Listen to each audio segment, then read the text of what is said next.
When coach Bill Belisle took over as the head coach of the Mount St. Charles Academy hockey team in 1975, few could predict the level of success he would have or the incredible legacy he would leave behind.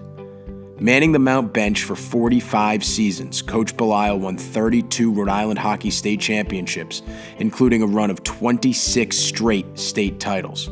Belisle sent 12 players to the NHL over the course of his career, and himself is an inducted member of the United States Hockey Hall of Fame. The greatest appreciation for all that Belisle accomplished comes from his former players and assistant coaches who have a first-hand understanding of Belisle's drive to achieve greatness. Well, I think it's his work ethic, you know. He demonstrates it every day at practice when he was coaching. I think it's his commitment. I think he shows it in his general life, and he's brought it to the hockey rink. You know, he's committed to his wife, his family.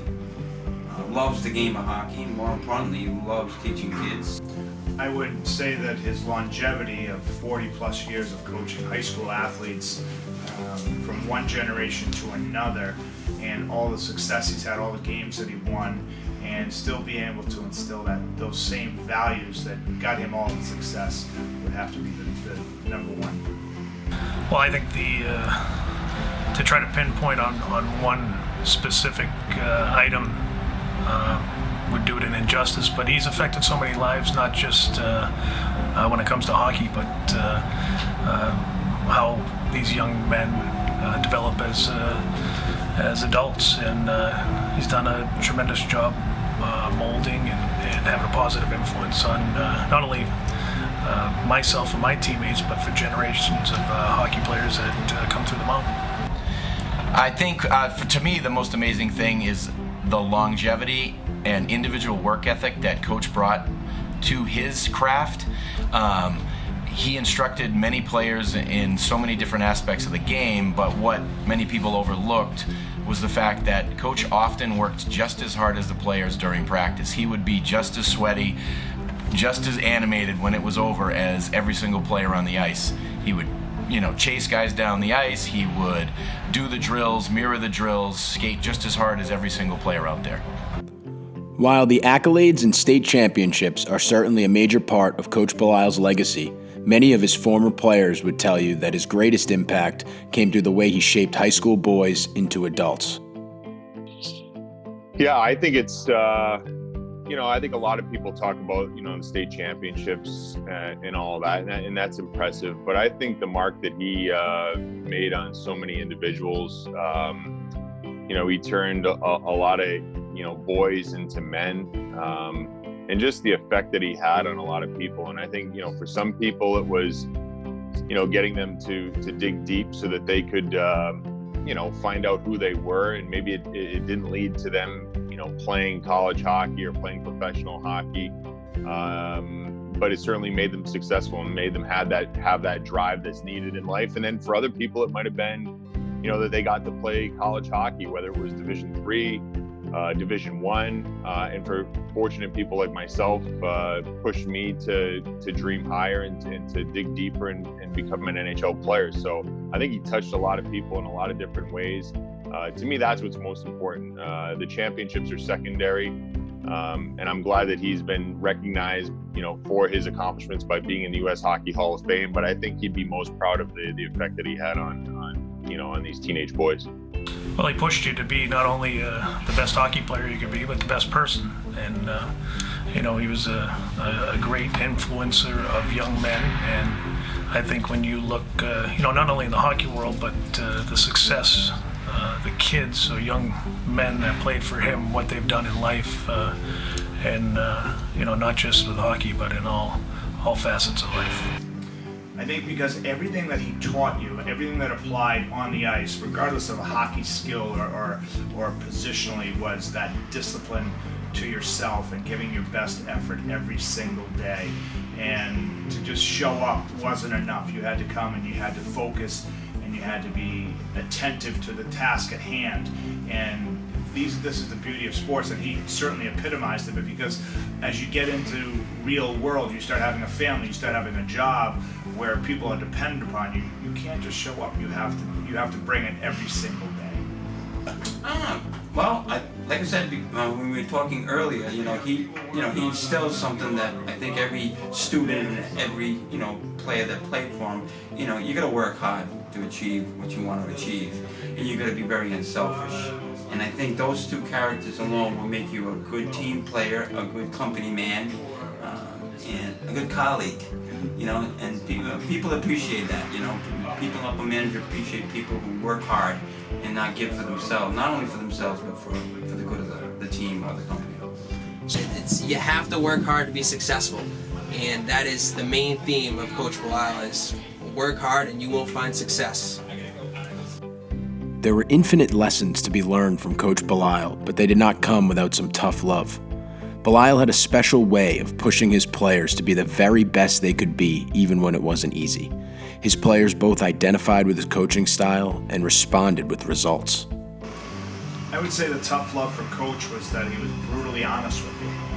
You may have been a very great player or had a tremendous amount of talent, but he was able to tell you, listen, in order for you to be a really good player, not just have great talent, you need to do all these little things. And he was brutally honest, and he was relentless in telling you, you've got to still improve. It's just not enough, especially for the number of kids that aspire to play in college and then professionally as well. Yeah, I think I think maybe in today's world, it's that is a lost art, right? Being firm with teenage boys. I think there's always a fine line, but I think Coach, the one thing that I always found with Coach, I found that he had his players' backs, and I think that was the common denominator in all of it. Like it's one thing to be hard on people if you don't have their back, but I always got the sense that he had his players' backs, and he would go through a wall for them. And yeah, he was demanding, but the demand was so that he could get the most out of you, so that you could give the most to the team. And I think that's what mattered most for Coach Belisle. For me, I look back on all that in the lessons learned there. Yeah, during the time when you're going through it as a teenage kid, some days you're frustrated, some days you're upset, some days, you may want to throw in the towel. But when you find a way to push through that, that's what success is, and that's where you learn what you're really made of. And I can't thank him enough for it. No 16-year-old wants to go to the rink and have to grind on a mid-January day and when you're dog tired and it's been a long week. But he got that out of you, and I think that's those are the lessons that needs to be learned as a teenager. And hopefully, now that we're all grown adults, that we can kind of impart that type of work ethic and those lessons to either our children or people that we come into contact with. And that's the long-lasting reach that he's probably going to have, by getting to all these teenage kids. At Mount St. Charles, there is a saying, Mount Pride. To Coach Belisle, who's a Mount graduate himself, this was a way of life. The name on the front of the jersey was what mattered the most, and playing for your school and playing for your family was what truly made the experience rewarding. He instilled that pride factor, not only just for the better players or the elite players, but everybody. It takes a village, and he lived in an unbelievable village. When we talk about Mount Pride, it's like a three-pronged answer. It was faith, family, and hard work. And hard work was both in the classroom and on the rink. I think with his military background as a drill instructor and being in the military, it meant pride in the group or the organization, in this case, the school that you were playing for. And the front of the jersey meant infinitely more than what the name on the back of the jersey was. So, he really understands that, yeah, it's a hockey team, but you're playing for your school, you're playing for your community, and he values the importance of education. Mount Pride was really just everyone pulling together as a team, working 100%. The preparation was always there, and when hard work and preparation meet, usually you have a good result. And Coach Belisle, when he instilled Mount Pride, is when you pulled that jersey on, you never got outworked, and you definitely didn't get outcompeted. Coach Belisle was certainly never about numbers, But as his illustrious career went on, it became apparent that he could make the push to break the 1,000 career win barrier. With all of the different generations of players who chipped into his win total, this was not just a special moment for Coach Belisle, but also for all of his past players. Yeah, I think, Coach Belisle was never one for numbers, but we all were, because as he escalated. And as I remember when he broke the record for most wins by a high school hockey coach, and that was the day that one of my sons was born. But 1,000 wins, you just think about that for a second. You got to do that. He only did it in a very short period of time. So, you're only playing 20 to 25 to 30 games a year. So his winning percentage was insane. So it was impressive. But the most impressive part was that how many kids shared in that 1,000 victories. Absolutely. Pretty cool. After 45 seasons, 32 state championships, over 1,000 wins, and countless lives affected, Coach Bill Belisle is undeniably the greatest high school hockey coach in the history of Rhode Island, and one of the great high school sports coaches of all time. While his days of being in the rink coaching are over, he has left a lasting impact on the players he coached, the school he coached for, and the community around him. I want him to be remembered. Look, Brother Adelard started the hockey program in Mount St. Charles. His name should never be forgotten. Coach Belisle's name should never be forgotten. They both are very important to Mount St. Charles, to the Mount St. Charles community, to the city of Woonsocket, to Northern Rhode Island. People should not take that lightly. I want Coach Belisle's legacy to live forever. I have dreams of, someday, the hockey program obviously is, it's morphing into a new world.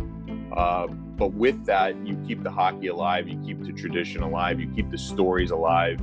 And, I wish someday that there would be a statue out front of Coach Belisle and Brother Adelard, and people that, for generations to come can look back and understand what the history was and how important he was to this school and how important he was to people like me, because that's a story that should never die. This is a great American story that people should know about. It's amazing that he did it up until he was 90 years old, coaching and still teaching lessons and values and hard work and expecting the most out of you. And he certainly set the example, because he wasn't asking you to do any more or even half as much as he was doing. Well, he's the most well-known Rhode Island hockey, figure, and probably now in history. And I think it's because he's a good man. He's a great coach. And they see that he did it the right way. He didn't cut corners. He didn't go out and recruit. People wanted to come and play for him because they saw the product on the ice as, boy, this team works, and this team, plays with pride. How do you hope, as the generations come and go, how do you hope that over the years Coach Belisle's legacy gets remembered, and both at the school in Rhode Island and the hockey community in general? As a legend, because he's a legend.